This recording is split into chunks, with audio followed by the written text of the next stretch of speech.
Hello everyone, I am Aurelian and welcome to our series going over various divisions in Steel Division 2 and going over their history, their operational history, and some of the units that they have in their lineup, as well as making a somewhat historical deck, although it is often difficult to get exact compositions.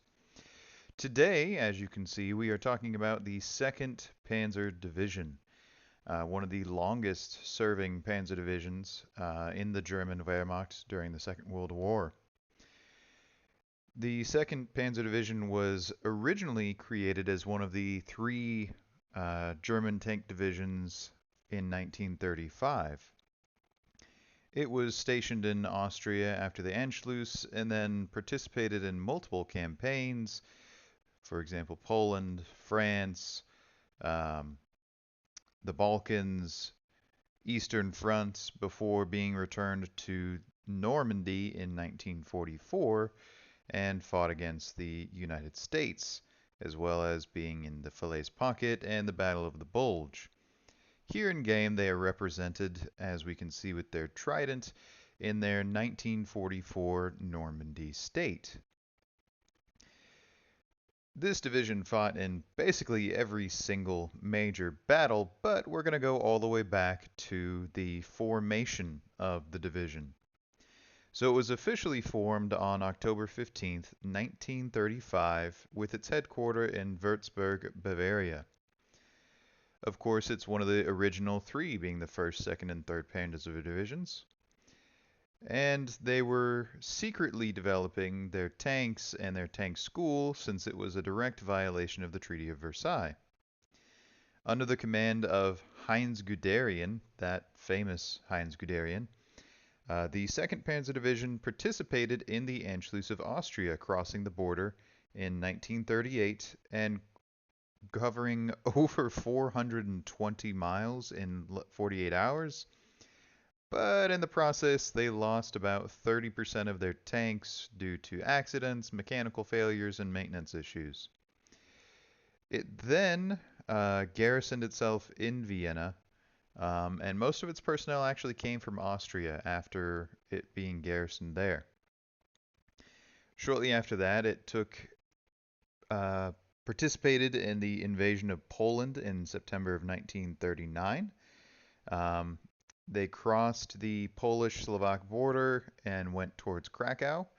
They actually took pretty heavy losses in this initial stage, fighting in central Poland. It's kind of a misconception that the German invasion of Poland was kind of just a rollover. It was not. It was actually a pretty hard-fought battle. It's just that it was a quick-fought battle.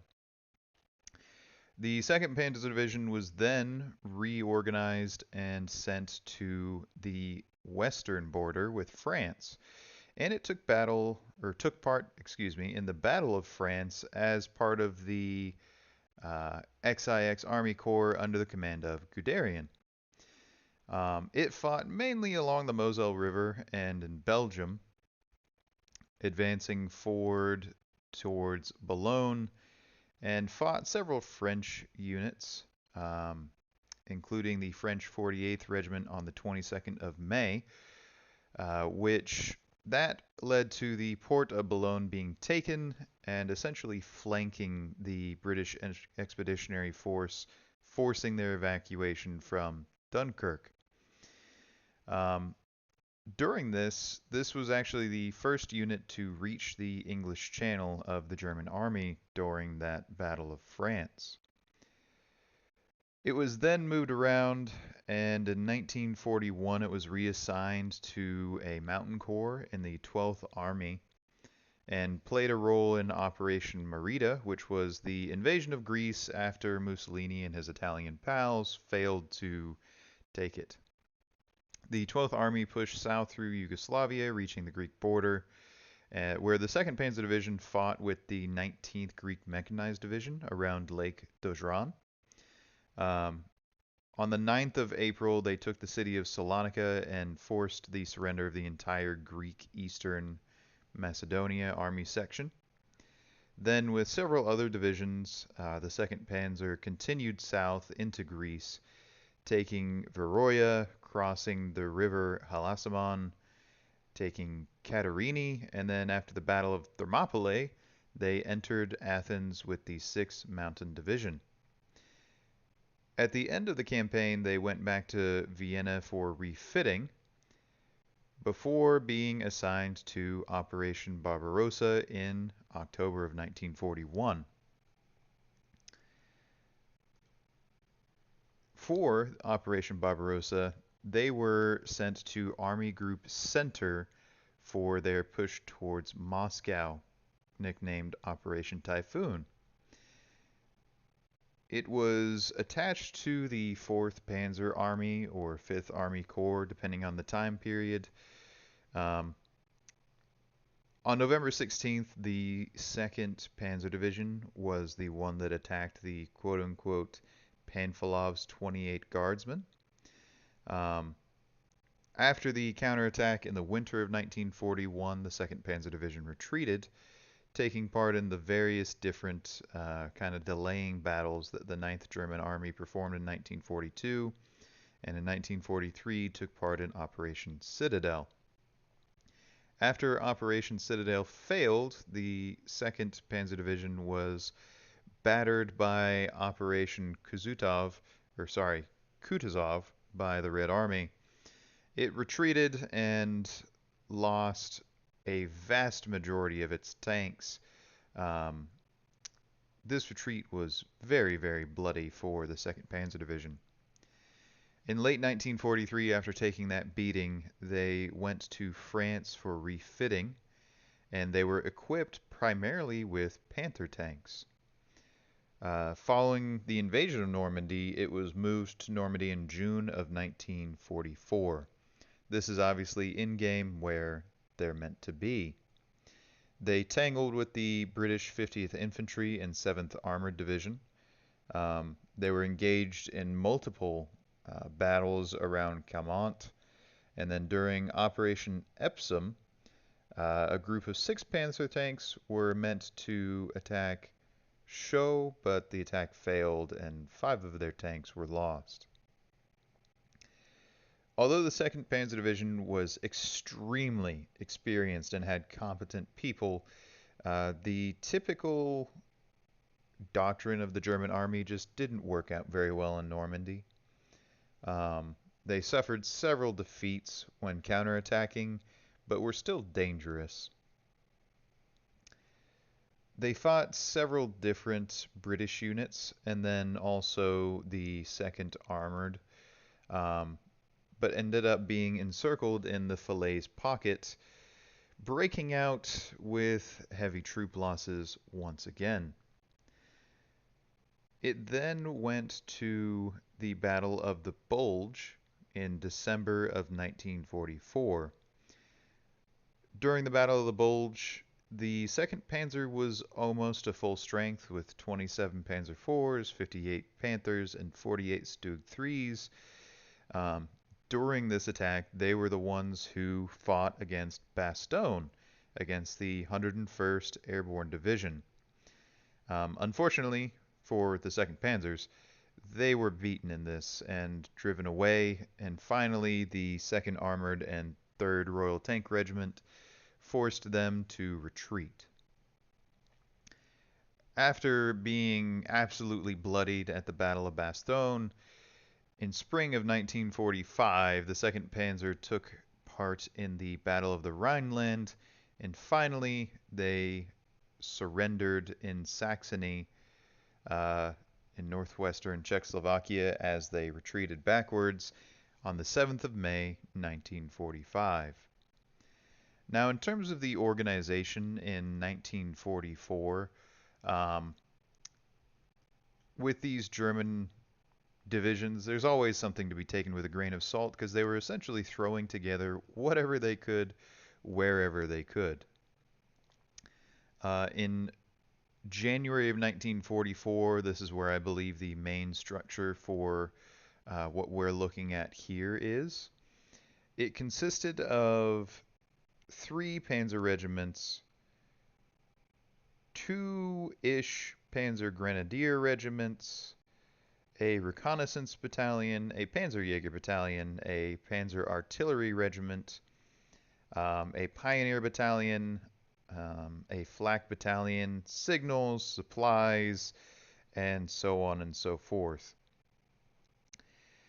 Now, of course, there was the divisional staff. They had some organic 75 millimeter guns, self-propelled flak, Pack 40s.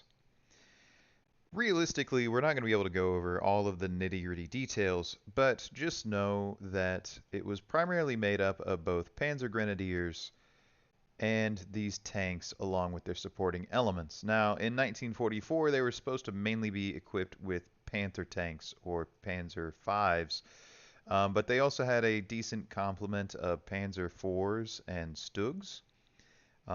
The refitted number that was supposed to be available to them was 99 Panzer IVs, 79 Panthers, 12 Flak Panzer 38s, and 10 Stugs. Now, obviously that changed as time went on.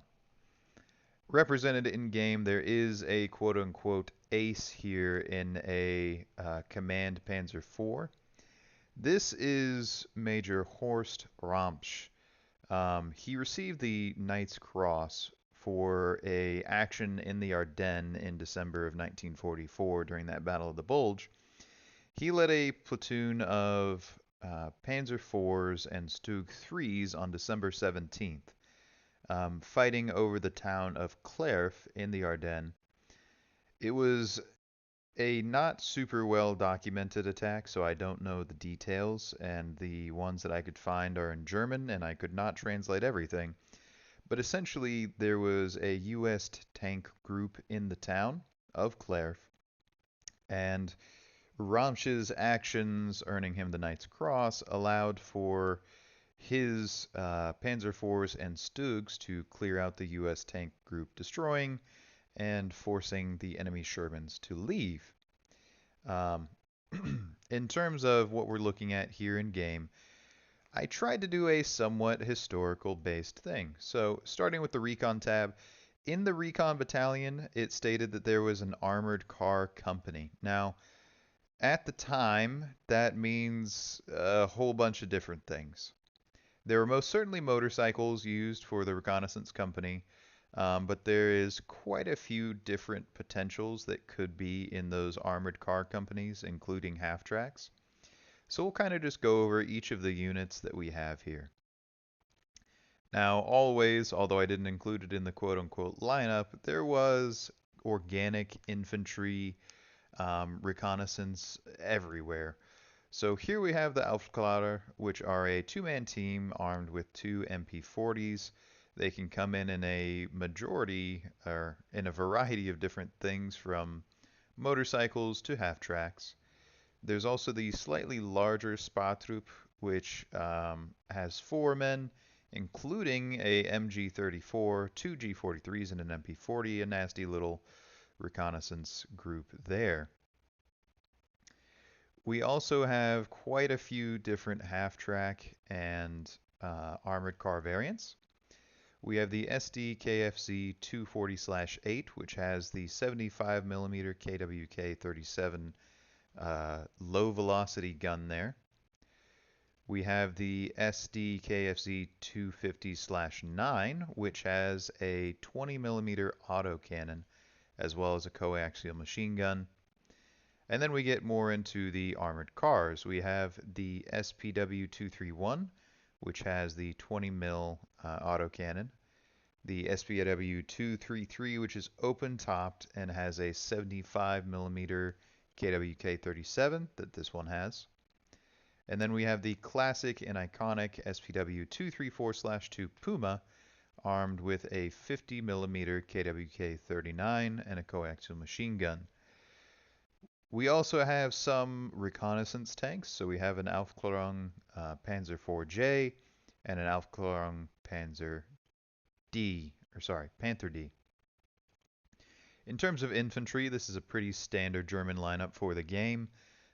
We have Panzer Grenadiers with Panzer Fausts, Pioneers, Sturm Pioneers with flamethrowers, and then different leaders. So you have your Panzer Grenadier leader, Pioneer leader, and Panzer Grenadier leader with Panzer Fausts. And finally, you kind of just have some extra dudes thrown in there, the Volksdeutsch. They do have that disheartened trait, so they're not going to be the best. Um, Now for the tanks. The tanks is where this division is supposed to shine in terms of just having a lot of competent medium tanks. Of course, the 2nd Panzer has upvetted everything. We start with the Panzer IV-H's, armed with that 75mm KWK-40. We have the leader variant here, and then we have the Panzer IV-J here as well. There we are. We do have the Stug 3s. Now, organically, they weren't supposed to have that many, but as combat went on in 1944, it ended up being a large component. So we have the Stug 3Gs here, also armed with the 75mm 40 L38 48. We have Panther A's with the 75mm KWK 42 L70, the Panther A leader, and then the Panzer G, which has the same gun, but it gets access to APCR, which can be useful, and it has a little bit more frontal armor.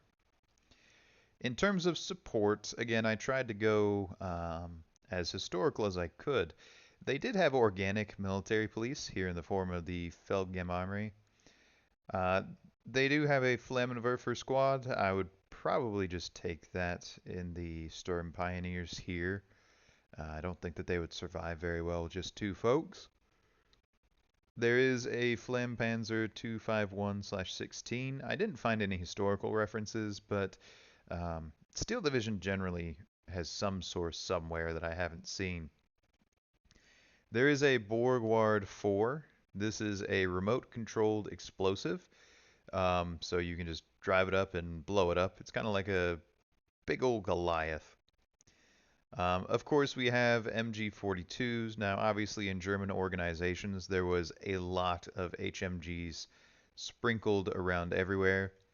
You have your Opel Blitz munition, common. Up here, we do have the IG-18, the 75mm assault gun or infantry gun. This was organically in multiple places in the division. There's also the SIG-33, which is the Big Brother 150mm. And then you have the Command Panther A. Up here I also included the Commandant to represent kind of like the divisional staff. The Grille Ausf H. Again, I didn't find any historical references for these things being used in 1944. They did have some SFL 15 centimeters. So this is kind of like an equivalent, but again, Steel Division generally does a good job historically. And then, of course, we have the Command Ramsch tank. Anti-tank, you don't get a lot of choices, but you get good choices. You have Panzerschrecks, Pak 40, 75mm guns. These were sprinkled everywhere in the division. And then you also have access to Jagdpanzer with their 75mm guns. Good little tank destroyers. Again, one that I couldn't find a reference for, but Steel Division does a good job. Anti-air. Organically, there was a lot of 20mm Flak 38s.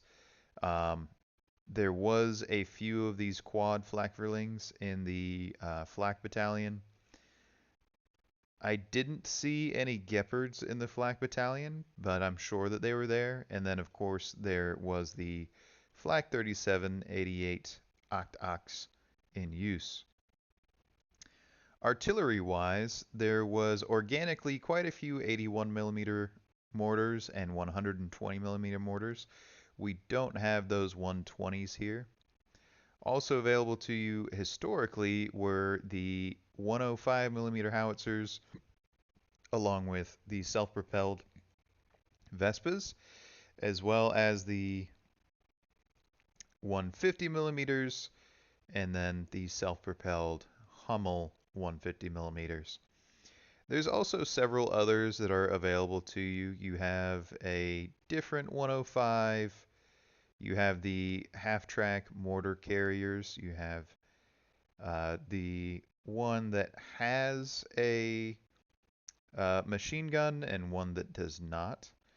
The difference between the smaller 250 versus the 251 half-track. Then, of course, you have your artillery observer armed with those MP-28 Bergmans, which look really cool. And then the artillery leader, which is a big, chunky artillery leader with a radio. In terms of air, obviously, air assets historically were whatever was around. And in 1944, there wasn't a ton that was available to the Germans. You have the FI-156C, which is an air recon, basically a Storch.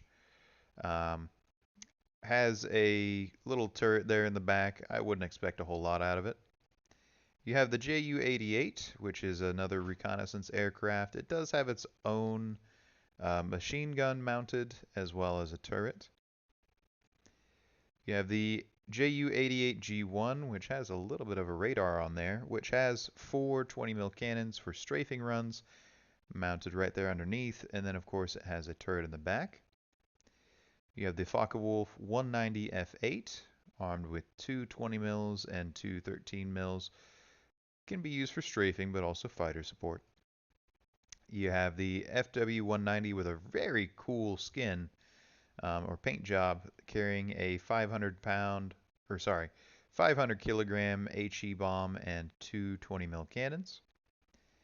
The Focke-Wulf G3R5, carrying a single 250 kilogram and four 50 kilogram with two 20 mils.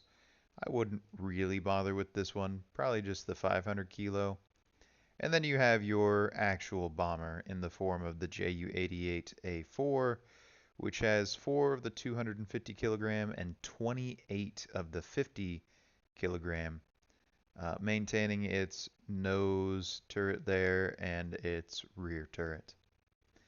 Obviously, defenses are defenses. But this has been the 2nd Panzer Division with a brief historical overview and kind of a quick overview of the units in game. I hope you learned something, had fun, and I'll see you next time.